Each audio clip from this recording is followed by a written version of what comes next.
I'm honored to wish the Minister of Canadian Heritage, Mélanie Joly, a very warm welcome back to primetime stage as she joins us today for a discussion with CMPA's President, CEO, and all-around good guy, Reynolds Maston. It was another busy year for our dynamic minister, and I want to thank her on behalf of Canada's independent producers for her important work on the development and launch of the Creative Canada policy framework. We now wait with bated breath for the outcome of the reviews of the Broadcasting and Telecommunications Act and the continued modernization of the television and broadcast system in Canada as we boldly embrace the digital world before us.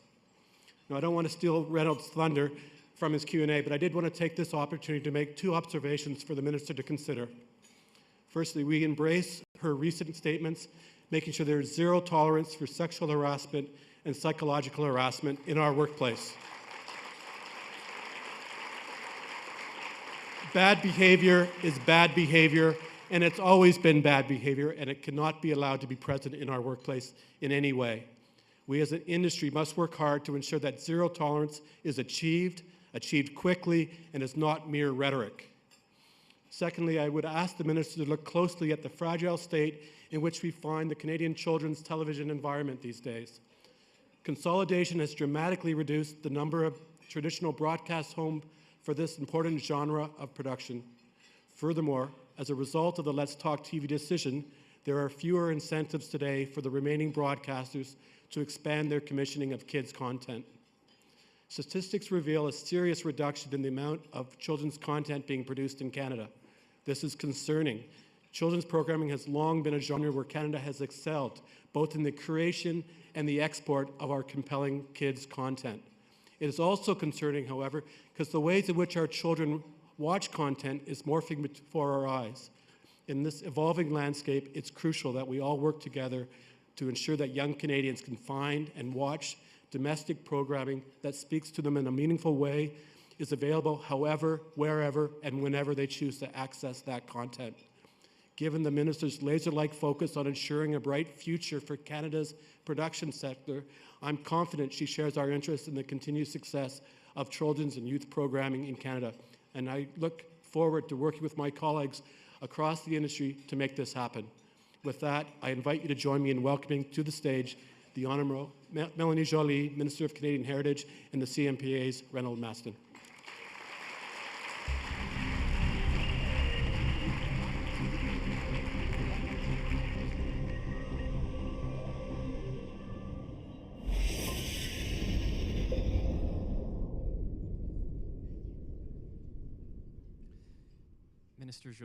Minister Joly, yes, a very Reynolds. warm welcome back. Thank you. Happy to be here with you, all of you. Great to see you. We're delighted to have you back, and I struggled a little bit because so little has happened in the past year since we were last on the stage, but we're going to talk about. I don't know why people are laughing. Let's pick up where Scott left off in his introduction. And talk about the most serious issue that's gripped the industry, not just here, of course, but globally, and that's the issue of harassment. You and I were a part of a stakeholder session where we briefed you on some of the efforts that we're taking to prevent harassment and address it appropriately when it does happen. Would really appreciate on this stage to hear your thoughts, because you've taken a very public leadership role since this issue exploded. What would you like to say? Mm-hmm. Well, thank you, Reynolds, for the question. I think, first of all, I just wanted to start by saying that I'm extremely proud of the cultural sector. Once again, and I've said it in the media a couple of times, but once again, the cultural sector has shown, artists have shown, that they're at the forefront of social change. And this conversation about sexual harassment started because of artists. We know that sexual harassment exists, and we know it has existed for years, for centuries. And so the fact that it's all started because artists started to talk about it, I think is a leadership that should be recognized. And as a female minister part of a feminist government, this is something we take extremely seriously.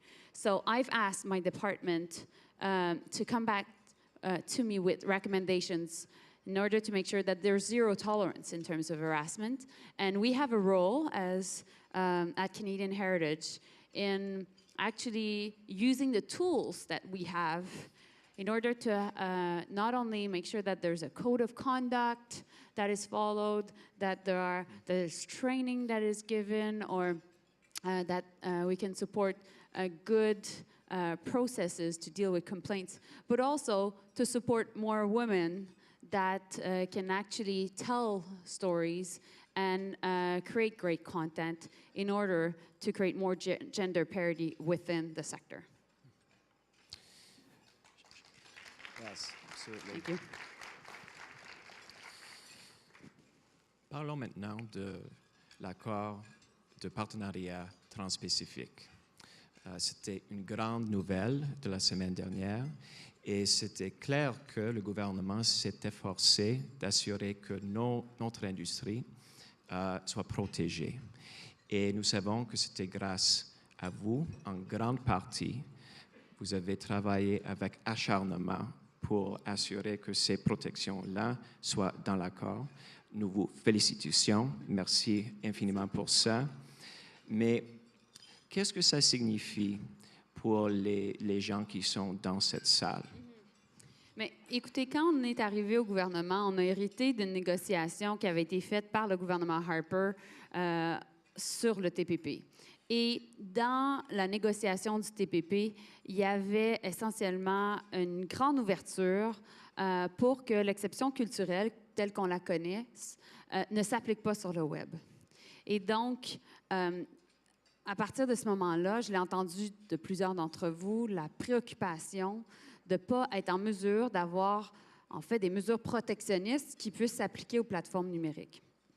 Et donc, voilà pourquoi moi, j'ai commencé une campagne au sein de mon gouvernement pour nous assurer que l'exception culturelle puisse s'appliquer à protéger notre culture, mais aussi sur le web. Et donc, c'est une des principales raisons pourquoi, en novembre dernier, M. Trudeau, alors qu'il était au Vietnam, n'a pas signé le TPP. Parce que les négociations n'étaient pas terminées. Et donc, on a été en mesure d'avoir par la suite une entente avec les 10 autres pays signataires du PTP. Et puis, on est maintenant en mesure d'avoir une exception culturelle qui s'applique sur le web. So essentially, now we have a trade agreement with Asia Pacific that includes a cultural exception. And that cultural exception is also clearly applicable on the web. TPP was the first trade agreement that was actually referring to digital platforms. CETA, which is the one with the trade agreement with Europe, didn't specifically refer to digital platforms. NAFTA doesn't neither, because it predates the internet. But it was the first time that we had an agreement that was referring to a technology, and that's why we wanted to make sure that we would have a cultural exemption, even as people change their way of actually consuming content. So it's a tough battle, but I'm really grateful that it's a battle that we were able to win. Congratulations. And let's face it, a great precedent for the NAFTA negotiations. Yes. Right. And you're the last person I have to tell on this stage how important it is to the people in this room that we maintain the cultural exemption. But also has to be said, for those of us who have an opportunity to meet with our negotiating team for Canada, we could not be more effectively represented. We're in incredibly good hands. So let's move to, oh, gotta be careful with the mic here. Let's talk a little bit about your focus on promoting Canada to the world. Yep. We're going to talk a little bit about your export strategy, but I want to talk specifically about China for a moment, because you have a delegation who is arriving here tonight, and I know that it's been a key priority for you and your government to focus on the Chinese market. So why is that? Why the focus on China? Well, we know that there are incredible opportunities in China. and that in order for a sector to thrive, we need to think exports. And so we will be doing the first creative industries trade mission to China. I'm very glad that I'll be leading that mission and bringing 50 organizations, many producers also, with us. And we know that this is an incredible market because of its actually of the number of people that consume content and the fact that there's a very high growth in the sector. And so when I was there a year ago, I had the chance to meet with Minister Luo, who is the Minister of Culture of China. We agreed to create a joint committee to make sure to help our common interests and for us help penetrate the Chinese market. Minister Luo is coming tonight, and tomorrow we'll be working all day on this joint committee, and afterwards we'll be going in April. So things are moving, but clearly what we know about the Chinese market, it is the fundamental role of government in order to help making headways into the market. And so while we want to help our businesses, we know that through diplomacy and government-to-government and people-to-people relationship, we will help drive your businesses. The CMPA recently led a trade mission to China, and it was hugely successful. So we're thrilled that you're so focused on this market and that there's going to be a trade mission in a few weeks. Let's change subjects and talk a little bit about last fall, and specifically about the Netflix deal, which generated a lot of reaction and, from my perspective, a lot of confusion.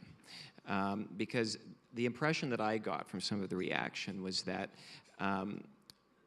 people thought that the deal that was done was intended to be a substitute for regulation, or was intended to shut the door to a conversation or discussion about regulation, rather than being a deal under the Investment Canada Act, which, as you know, and a number of people in the room may know, many agreements have been concluded that impact our sector under that piece of legislation.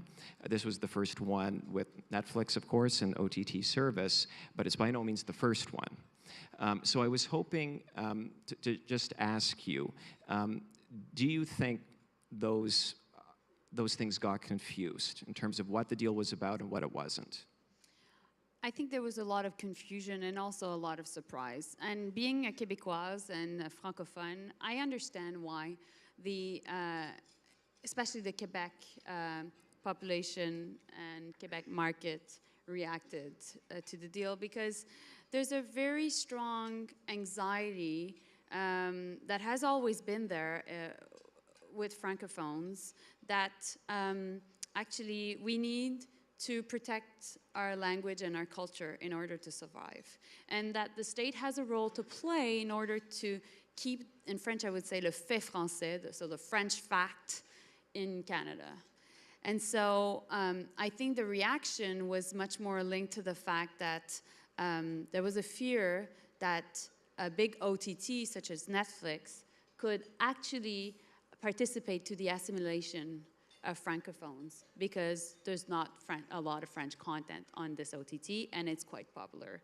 So therefore, what will children watch? What will teenagers watch? How will that replace French content? And therefore, therefore, there was a true anxiety, which I really understand. But the reality is we always thought that this was our transition plan.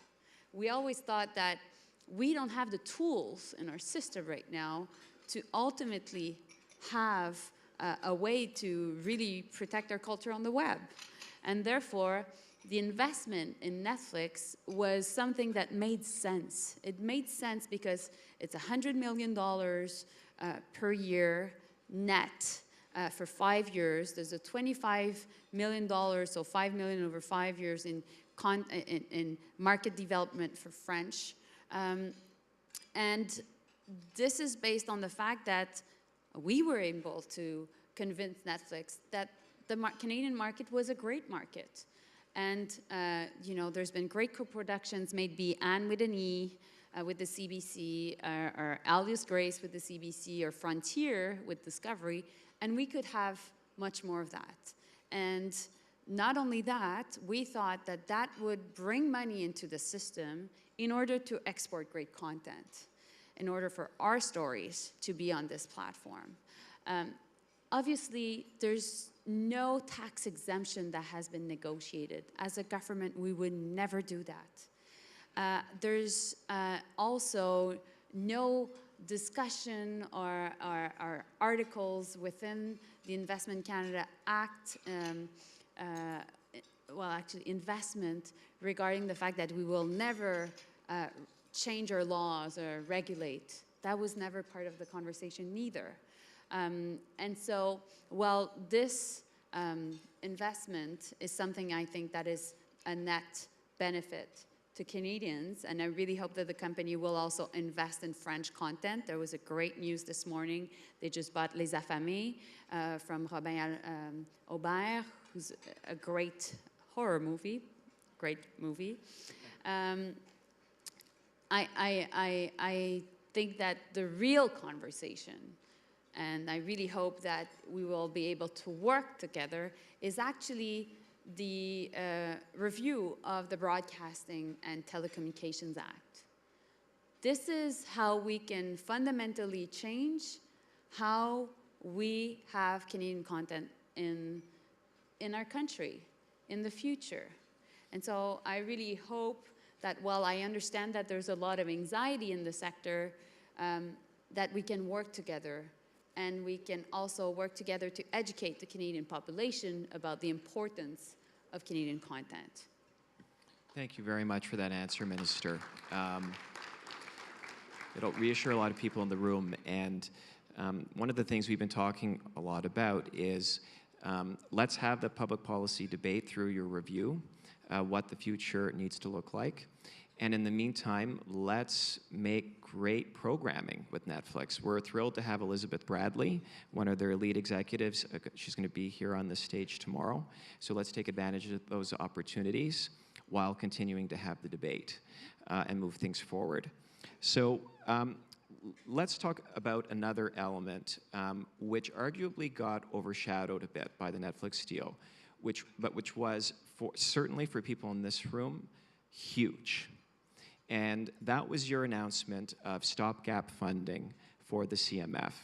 And as cable company revenues decline and their contribution declines into the fund, to have the department essentially fill that gap. And I actually want to take this opportunity to thank you for that. That was a huge achievement. It will have an enormous impact on the sector. It was a source of great anxiety what was going to happen to the fund as those revenues appeared to be declining and really impacting the fund. And so to not have to worry about that is gargantuan. So a huge, huge thank you to you, Minister. Thank you.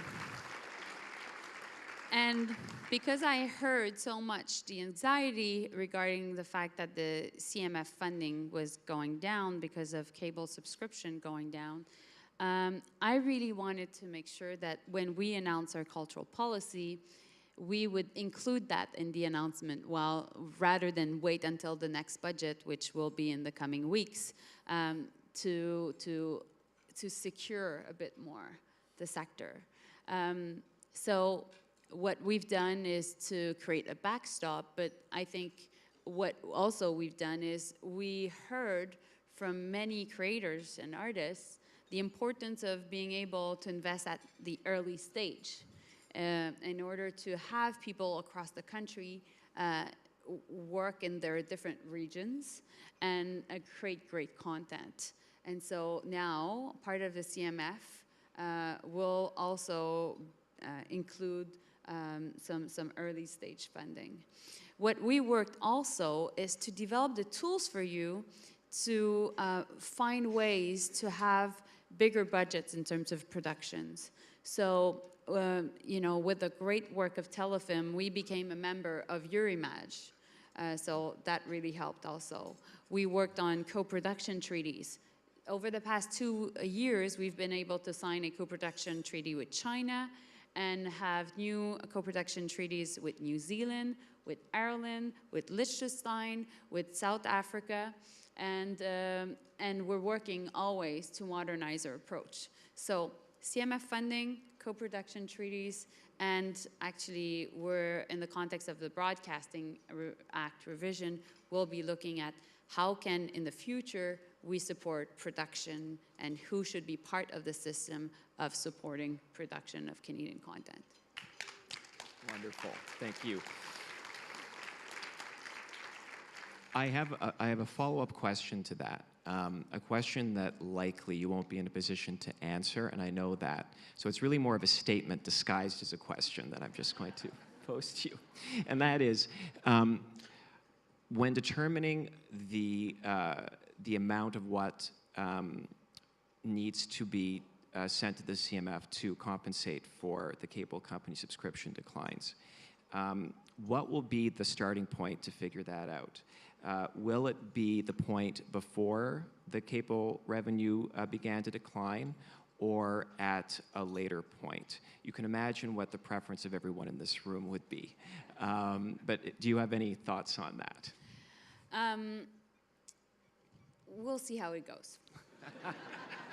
Fair enough, fair enough.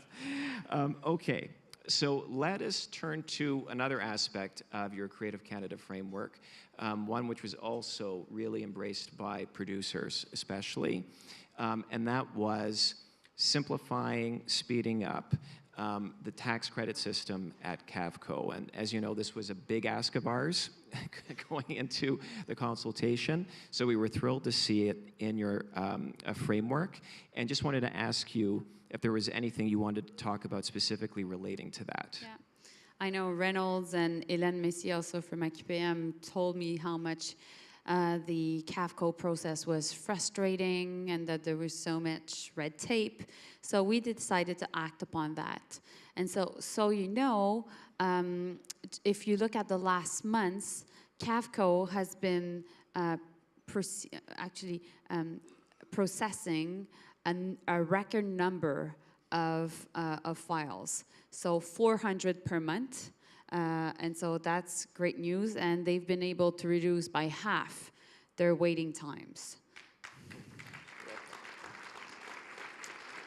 So Scott White, who is now the key person at CAVCO, is there to help, and at the same time to make sure that the processes are well followed.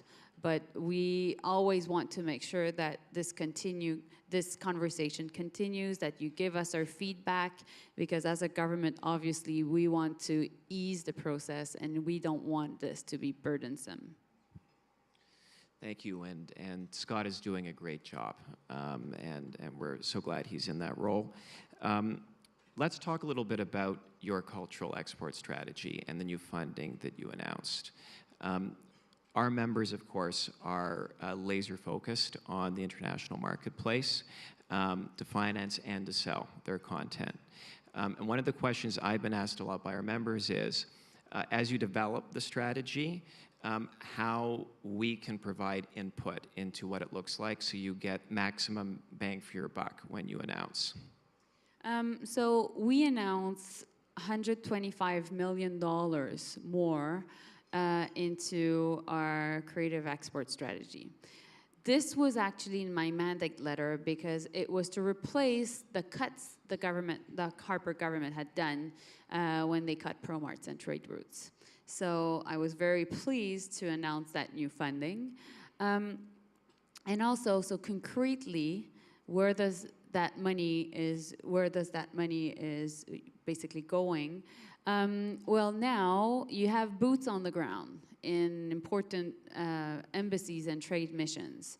You have 16 people that are there to help you.